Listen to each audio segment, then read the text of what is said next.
محمد ہمارے پاس ہماری قوم کے ہمسروں کو بھیجو۔ رسول اللہ صلی اللہ علیہ وسلم نے فرمایا، عبیدہ بن حارث اٹھو، حمزہ اٹھو، علی اٹھو۔ جب یہ لوگ اٹھے اور قریشیوں کے قریب پہنچے تو انہوں نے پوچھا، آپ کون لوگ ہیں؟ انہوں نے اپنا تعارف کرایا۔ قریشیوں نے کہا، آپ لوگ شریف مد مقابل ہیں۔ اس کے بعد معرکہ آرائی ہوئی۔ سیدنا عبیدہ بن حارث نے عتبہ بن ربیعہ سے مقابلہ کیا، سیدنا حمزہ نے شیبہ سے اور سیدنا علی نے ولید سے۔ سیدنا حمزہ اور سیدنا علی نے اپنے اپنے مد مقابل کو جھٹ مار لیا، لیکن عبیدہ بن حارث اور ان کے مد مقابل کے درمیان ایک ایک وار کا تبادلہ ہوا اور دونوں میں سے ہر ایک نے دوسرے کو گہرا زخم لگایا۔ اتنے میں سیدنا علی اور سیدنا حمزہ اپنے اپنے شکار سے فارغ ہو کر آ گئے۔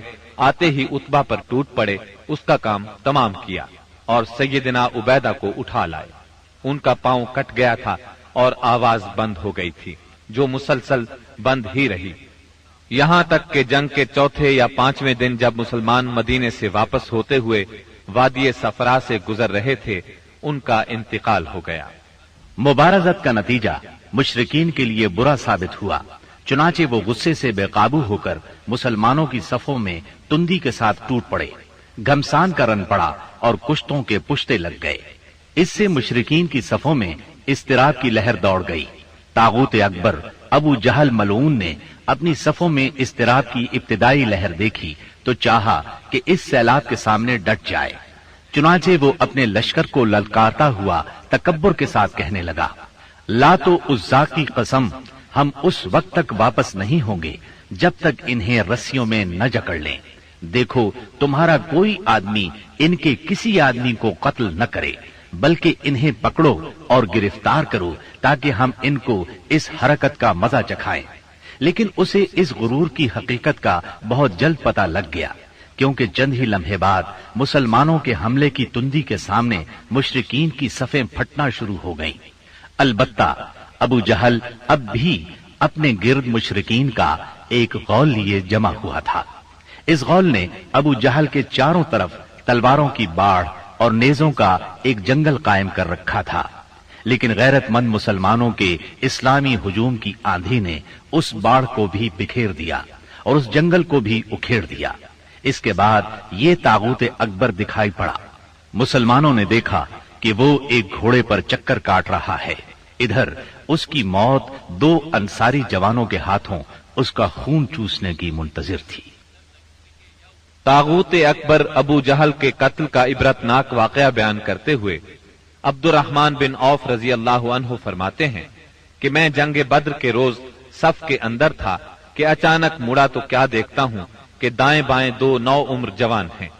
گویا ان کی موجودگی سے میں حیران ہو گیا کہ اتنے میں ایک نے اپنے ساتھی سے چھپا کر مجھ سے کہا، چچا جان مجھے ابو جہل کو دکھلا دیجیے۔ میں نے کہا، بھتیجے تم اسے کیا کرو گے؟ اس نے کہا، مجھے بتایا گیا ہے کہ وہ رسول اللہ صلی اللہ علیہ وسلم کو گالی دیتا ہے۔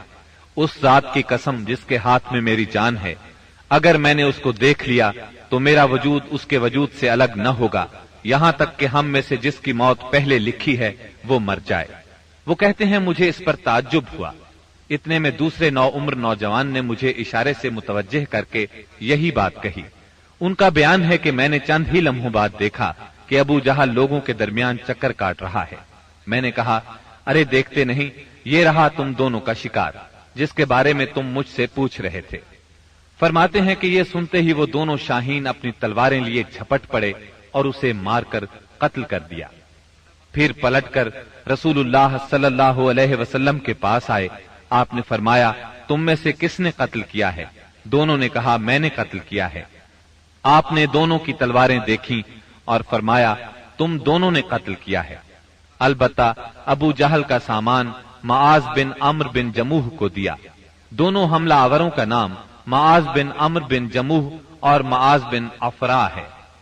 سیرت نگار ابن اسحاق کا بیان ہے کہ معاذ بن عمرو بن جموح نے کہا کہ میں نے مشرکین کو سنا وہ ابو جہل کے بارے میں کہہ رہے تھے، ابو الحکم تک کسی کی رسائی نہ ہو۔ معاذ بن عمرو کہتے ہیں کہ جب میں نے یہ بات سنی تو اسے اپنے نشانے پر لے لیا اور اس کی سمت جمع رہا۔ جب گنجائش ملی تو میں نے حملہ کر دیا اور ایسی ضرب لگائی کہ اس کا پاؤں نصف پنڈلی سے اڑ گیا۔ واللہ جس وقت یہ پاؤں اڑا ہے تو میں اس کی تشبیہ صرف اس گٹھلی سے دے سکتا ہوں جو موصل کی مار پڑنے پر جھٹک کر اڑ جائے۔ کہتے ہیں کہ ادھر میں نے ابو جہل کو مارا اور ادھر اس کے بیٹے اکرما نے میرے کندھے پر تلوار چلائی، جس سے میرا ہاتھ کٹ کر میرے بازو کے چمڑے سے لٹک گیا اور لڑائی میں مخل ہونے لگا۔ میں اسے اپنے ساتھ گھسیٹتے ہوئے سارا دن لڑا، لیکن جب وہ مجھے اذیت پہنچانے لگا تو میں نے اس پر اپنا پاؤں رکھا اور اسے زور سے کھینچ کر الگ کر دیا۔ اس کے بعد ابو جہل کے پاس معوذ بن افرا پہنچے، وہ زخمی تھا۔ انہوں نے اسے ایسی ضرب لگائی کہ وہ وہی ڈھیر ہو گیا، صرف سانس آتی جاتی رہی۔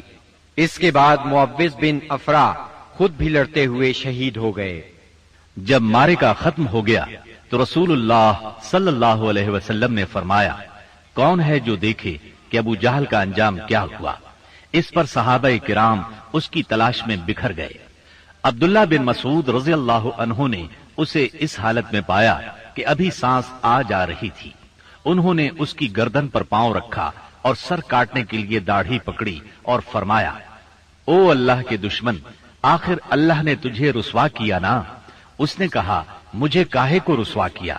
کیا جس شخص کو تم لوگوں نے قتل کیا ہے اس سے بھی بلند پایا کوئی آدمی ہے؟ یا جس کو تم لوگوں نے قتل کیا اس سے بھی کوئی اوپر آدمی ہے؟ پھر بولا، کاش مجھے کسانوں کی بجائے کسی اور نے قتل کیا ہوتا۔ اس کے بعد کہنے لگا، مجھے بتاؤ فتح کس کی ہوئی؟ عبداللہ بن مسعود رضی اللہ عنہ نے فرمایا، اللہ اور اس کے رسول صلی اللہ علیہ وسلم کی۔